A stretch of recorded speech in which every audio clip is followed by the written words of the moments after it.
पूजेच्या अगोदर म्हटलं घराची छान अशी पुसणी करून घ्यावी म्हणून घर असे छान असे स्वच्छ पुसून घेतले. घर पुसत होत नाही की या दोन भावांची अशी मध्ये झाली लुडबुड. आता या दोघांना मला काही घर पुसू द्यायचं नव्हतं म्हणून त्यांची अशी मध्ये लुडबुड चालू होती. आता घर वाळली नाही की लगेच त्यांची बडबड माझ्या मागे सुरू झाली. आता हा मोठा पळून गेला म्हणून याला पण याच्या मागे जायचं होतं. संध्याकाळी छान अशी तयार झाली आणि मग गेली पूजेला. आता ही पूजा ना मी पहिल्यांदाच करत होते, कारण की जेव्हा मी ड्युटीला जायचे ना, तर जेव्हा कोणतेही सण आले की माझी नाईट शिफ्ट असायची. मग काय कसली आली पूजा. आता आलेला प्रसंग म्हटला हातचा कशाला जाऊ द्यायचा, आपण देखील पूजा करून घ्यावी. आता या होळिका दहन का करतात हे तर सगळ्यांनाच माहीत आहे. आणि होळीला असतो पुरणपोळीचा नैवेद्य. आता या पुरणपोळीसारखाच गोडवा आपल्या आयुष्यामध्ये येवो आणि या होळींच्या रंगांप्रमाणेच आपलं देखील आयुष्यात या रंगांची उधळण हो. आणि ह्या होलिका दहनामध्ये आपले जे दुःख संकट आहे त्याचे देखील दहन हो, हीच स्वामींचरणी प्रार्थना आहे. आता छान अशी पूजा केली.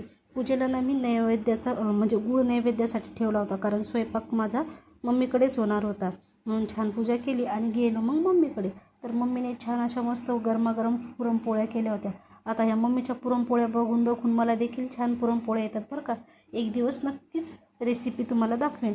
आता मम्मीने आहोंसाठी केलेली होती इथे दुधाची गुळवणी. आता शक्यतो सगळे गुळाचीच गुळवणी करत असतात, पण यांना स्पेशली अशी दुधाचीच गुळवणी आवडते. त्यासाठी मम्मीने छान त्यांना गुळवणी केली. सोबतच कांदा भजी, बटाटा भजी देखील केले होते. सार आणि भात देखील केला होता.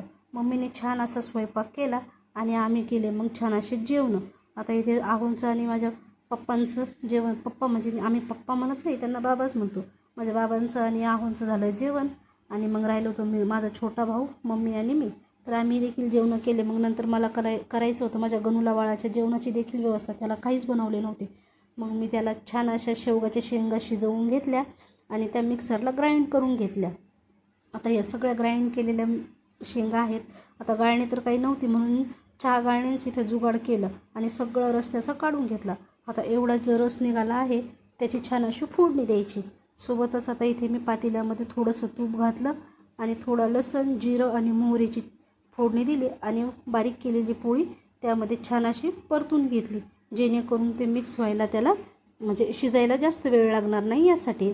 मग काय सूप तयार केलेलं सूप त्यामध्ये सोडून दिलं आणि सूप आणि पाण्याचं प्रमाण बघून त्यामध्ये थोडंसं पाणी ॲड करून थोडंसं शिजवून घेतलं. माझ्या गणूला बाळाला देखील आवडतं. कसा वाटला व्हिडिओ नक्की